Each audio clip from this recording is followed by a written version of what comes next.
واخا ماشي هي اللي ولدتني ولكن راه رباتني، هذيك ميمتي ونهدي ليها روحي. انا كمال من نهار حليت عينيا في هاد الدنيا ما لقيت لا اب لا ام معايا، لقيت راسي بوحدي، لقيت راسي كنعيش في الخيريه.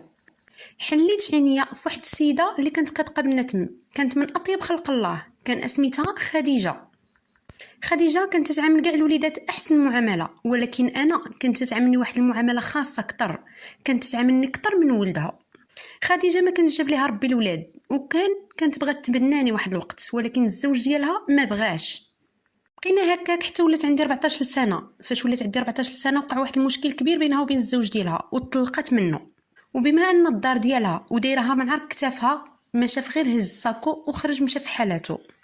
ديك الساعه فاش طلقات خديجه من الزوج ديالها تحت لها الفرصه انها تبناني، وفعلا تبناتني ومشيت عشت معها، وكنعتبرها هي كلشي في حياتي، ما كاينش شي حد فوق منها نهائيا بالمره. كانت ميمتي ديما كتحفزني وكتقول لي غير قرا ولدي، انا باغا منك حاجه وحده، انك تقرا وتقرا مزيان. انا كنشوف بان ربي وقف معايا وجاب لي هاد المراه في طريقي، لانها ساعدتني بزاف. اما الدراري اللي في السن ديالي كيلحقوا 18 كيخرجوهم من الزنقه، انا لقيت واحد البيت اللي احتواني وواحد الام اللي تهلات فيا بزاف. انا درت مجهود وبقيت كنقرا بالزايد الليل والنهار حتى خديت الباك وخديته بواحد النقطه اللي عاليه بزاف. ميمتي فرحت ليا بزاف، فرحت لواحد الدرجه هستيريه. قالت لي يا وليدي هادشي اللي بغيت، انا بغيت غير نشوف ديك النتيجه ديال التربيه ديالي تتحقق على ارض الواقع. من بعد الباك مشيت لعندها وقلت لها ميمتي اشنو التخصص اللي تبغيني ندير؟ قالت لي حتى لهادي لا، انا ما نقدرش اولدي ندخل لك في التخصص ديالك، نقدر نفرض عليك شي حاجه وانت ما تكونش باغيها، انت غتختار شنو بغيتي. قلت لها انا باغي ندير الهندسه المعماريه. قالت لي انا داكشي اللي كنت باغا ولدي، بغيتك تكون مهندس، ولكن خفت نقولها لك وتكون انت داير في بالك شي حاجه اخرى. داكشي علاش سكت حتى نشوفك انت اشنو باغي تختار.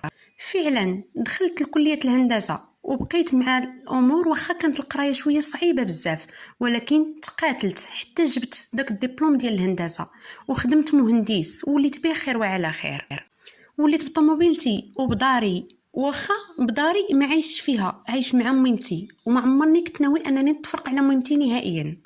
حتى لواحد النهار جات لعندي قالت لي بغيت نتكلم معك ولدي. قلت لها اشنو ميمتي؟ قالت لي شوف ولدي، انا باغا نشوف وليداتك، ما حدي بقى في الحياه، نوض تزوج، انا باغيك تزوج. قلت لها ميمتي انا راه ما كنعرف حتى حد، انت راك عارفاني هاد المده كلها دوزتها في القرايه والحفاظه باش انني نتخرج، ما كنعرف حتى شي حد نهائيا، شوفي لي انت. قالت لي حتى لهادي لا، شريكه حياتك غتختارها لراسك.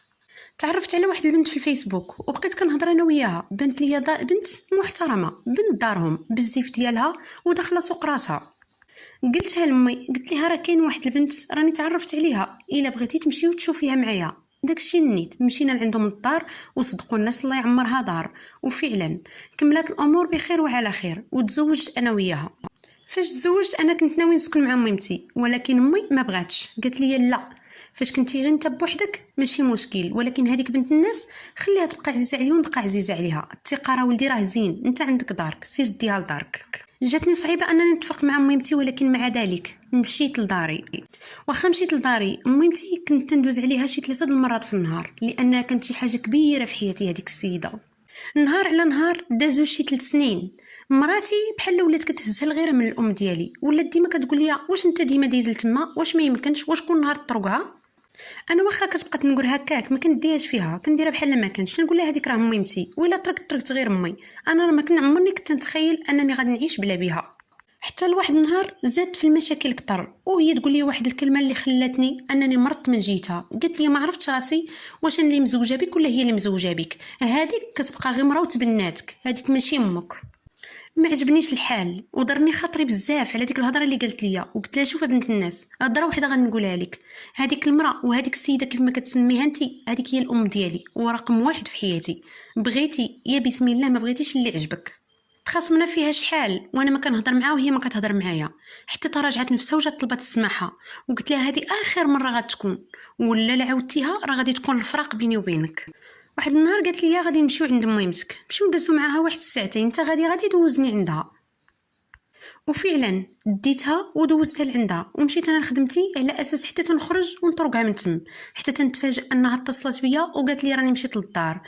قلت لها علاش ما تسنيتينيش حتى تنطرق؟ قالت لي راني مريضه بزاف، راني كنموت. اجي دابا راني كنموت، راه السخانه كتقتل فيا. وفعلا ما تركتش ميمتي هذيك العشيه ومشيت لعندها. كنقلب السيده ما كنلقاها لا سخونه لا والو. كنقول لها مالكي اشنو اللي واقع؟ قالت لي راه غير شربت واحد الدواء باش هبطت لي السخانه ودابا راني كنموت. قلت لها منين وليتي شويه دابا غادي نمشي نشوف امي ونرجع. قالت لي لا وياك راني كنتقطع كرشي كتقطع. بقيت معاها وهذيك اول ليله انني ما كنتوش نطرق الوالده ديالي. الصباح مشيت شفت ميمتي، قالت لي شوف ولدي، شوفك ما تخفف من هاد المجي ديالك، ما تبقاش تجي كل نهار. راه بلاش وليدي وانايا تنبقى معذبه مع الدروج باش نفتح لك الباب كتقول لي شي اسباب اللي عمرها ما قالتهم ليا نهائيا. قلت لها امي اشنو واقع؟ وكنشوف الدموع في عينيها. قالت لي ما واقع والو ولدي، انا قلت لك ما تبقاش ولدي تجي لعندي مره على فين وفين. عيت معاها تقول لي اشنو واقع، ولا هي رضات تتكلم ولا تقول لي اشنو كاين. خرجت وانا مأزم ما عرفت اشنو طاري. ميمتي تبدلات بزاف. هذيك الليله جيت للدار مهموم وبقينا ناسين حتى شي 2 ديال الليل. هذيك الليله مراتي صونا لها التليفون، هزاتو ومشات للصاله باش تدوي فيه، وانا تبعتها من اللور بشويه باش نعرف مع من غتهضر في هذاك نصاصه الليل. لقيتها كتهضر مع امها وقالت ليها باننا تهنينا من العقروشه. راني قلت لها كاع داكشي اللي خصو يتقال، وقلت لها تفرقي عليه، راه انت ماشي ولدتيه، هذاك الولد راه غير ولد الخيريه، عطيه باتساع. قالت لها وجيت في حالاتي وراها دارت فيه وقالت لي ما تبقايش تجي عندي. ما حسيت بيا امتى خرجت لها قدامها، طرت لها التليفون من يديها وهضرت مع امها. قلت لها هادشي علاش قدرك الله، الامهات كيبنيو البيوت ديال ولادهم وانتي خربتيه. هادشي هو علاش قدرك الله انك تقولي لبنتك عوض ما تنهيها وترديها للور. ودابا انا غادي نجمع لها باليستها ونصيفطها لعندك، والله يعاوننا ويعاونكم. هذيك امي هي الاولى وهي الاخرى، واللي ما بغاهاش ما عندي انا ما ندير به. هي مراتي بقات كتشوف مصدومه وقالت لي عافاك غير سمح لي راه ما عرفتش شنو وقع. قلت لها شوف راني حضرتك المره الاولى وانتي ما سمعتيش التحذير ديالي، ودابا غتجمعي حوايجك وتزيدي في حالاتك. وفعلا جمعت لها حوايجها وصيفطها في هذاك اللي صيفط، عيطت على باها وقلت ليه اجي دي بنتك. درت لها دعوه ديال الطلاق وطلقتها ومشيت رجعت عند ميمتي وسكنت معاها، والدار ديالي سديتها وهي لحد الساعه باقا مبرزطاني بالتليفون. كتصوني عليا وكتقول لي غير رجعني، انا نعيش عبيده ديال امك ونعيش حتى معاها في وسط الدار من بلا ما نمشيو للدار ديالنا. انا راه عرفت الغلط ديالي مزيان، ولكن انا ما بغيتش نرجع مع هاد السيده لحقاش خبيته. اشنو بان لكم الخوت؟ نتمنى انكم تجاوبوني في لي كومونتير.